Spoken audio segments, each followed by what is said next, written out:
Last year, the chip industry produced more transistors than the combined quantity of all goods produced by all other companies in all other industries in all human history. Okay, I just want you to let that sink in for a second. We're talking about a scale of production here that is literally almost impossible to wrap your mind around. It's the invisible heartbeat of our modern world, and, as you'll see today, it's actually setting the stage for one of the most dangerous conflicts of our time. Welcome to The Explainer. Today, we're diving into what might just be the ultimate global flashpoint: semiconductors, Taiwan, and the very real threat of World War III. We are going to strip away the political rhetoric and look directly at the hard facts. We're pulling from academic research, military wargaming, you name it, just to understand exactly what is at stake here. Okay, let's dive right into this. Here is our roadmap. First, we'll look at the new geopolitical weapon. Second, Taiwan as the global flashpoint. Third, Taiwan's porcupine strategy. Fourth, we'll be wargaming a Chinese invasion. And finally, the heavy cost of victory. All right, Section 1, the new geopolitical weapon. For a long time, we really just thought of microchips as those tiny little things that make our phones scroll faster. But man, that era is completely over. Today, chips are basically the new oil. They are the absolute foundational driver of modern military supremacy and artificial intelligence. There's a fascinating 2025 Central European University thesis by Anastasia Maxakova, and it shows exactly how ostensibly market-driven tech companies have actually transformed into overt tools of statecraft. Because without advanced semiconductors, developing next-generation AI or cutting-edge military defense it's literally impossible. The stakes here aren't just financial anymore. They are about global leadership and, honestly, survival. Now, what's really interesting about this slide is a crucial concept called weaponized interdependence. I know, it sounds super academic, but it affects every single one of us. It basically means that states, driven by national security concerns, are using economic tools, think sanctions, tariffs, strategic alliances, to gain geopolitical dominance. So in this new era, the global tech supply chain itself is literally the weapon. Moving on to Section 2, Taiwan, the global flashpoint. So why is this one specific island, sitting roughly 110 miles off the coast of mainland China, the absolute focal point of this massive technological rivalry? Well, to understand the present danger, we've got to quickly trace the history. It all starts back in 1949 when Chinese nationalists fled to Taiwan. Then, fast forward through a 1954 U.S. Mutual Defense Treaty all the way to its unilateral annulment by the U.S. in 1980. And that move essentially left Taiwan in the highly precarious strategic position that it's in today. And this history birthed a really fragile, decades-long standoff that's best described as two governments, one nation. On one side, Beijing considers Taiwan a rebellious province that absolutely must submit to its rule, and they've stated they'll use force if necessary. Meanwhile, Taiwan claims its own legitimacy as an independent democratic system. It's a situation where just one diplomatic misstep could completely unravel a multi-generational peace. All right, Section 3, Taiwan's porcupine strategy.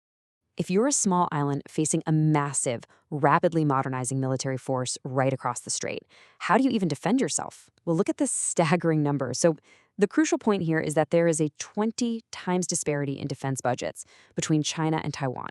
20 times! Taiwan simply cannot fight a traditional head-to-head war against its neighbor. That massive financial gap forces a huge strategic shift from symmetrical to asymmetrical warfare. Symmetrical basically means going toe-to-toe, right?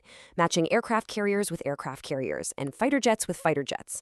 But those are expensive, highly visible, and very vulnerable targets. So instead, retired Admiral Li He-Shiming architected asymmetrical warfare. This is all about deploying small, highly mobile, easily concealable defensive weapons that are designed to inflict severe early damage.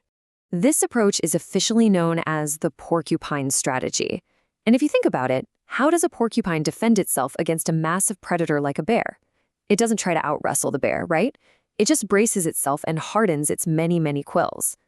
For Taiwan, this means widely dispersing things like anti-ship missiles, mobile rocket launchers, and small missile boats all throughout the island. The overarching goal here is deterrence by denial. The plan isn't actually to win a drawn-out war, it's to guarantee that an invasion would cause such immediate, unacceptable pain that the attacker backs down before it even begins.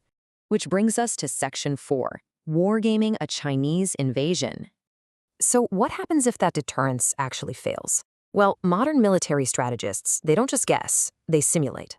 The Center for Strategic International Studies actually wargamed a conventional amphibious invasion of Taiwan 24 separate times. And the headline takeaway? In most of these scenarios, a combined defense by the United States, Taiwan, and Japan successfully defeats the invasion, maintaining an autonomous Taiwan. But before anyone celebrates, the gravity of these results is truly, truly sobering. Just look at the numbers on this slide. The cost of this so-called victory is catastrophic across the board.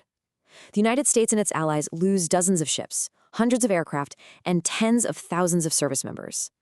China suffers heavy overall military losses. And Taiwan, the very island being defended, well, its economy is absolutely devastated. Let's head into our final section. Section 5. The heavy cost of victory. And this brilliantly illustrates a really grim reality. Winning the battle on the water does not mean avoiding a global catastrophe. If this conflict happens, the U.S. global position is severely damaged for years just due to the massive loss of military assets and personnel. For China, failing to occupy Taiwan could completely destabilize Communist Party rule at home. The ultimate takeaway from these military experts is basically this: victory is not enough. The costs are entirely too high for everyone involved, which means strict deterrence is absolutely immediately required. Which leaves us with a genuinely terrifying question to ponder. As tensions rise and more military hardware crowds into the narrow Taiwan Strait, could a simple accident, like, say, a collision between warships on a moonless night, spiral out of control into a full-scale World War III? The stakes of this rivalry are literally going to shape our shared future, and it requires our absolute attention. Thank you so much for joining me for this explainer. Keep learning, keep questioning, and I'll see you next time.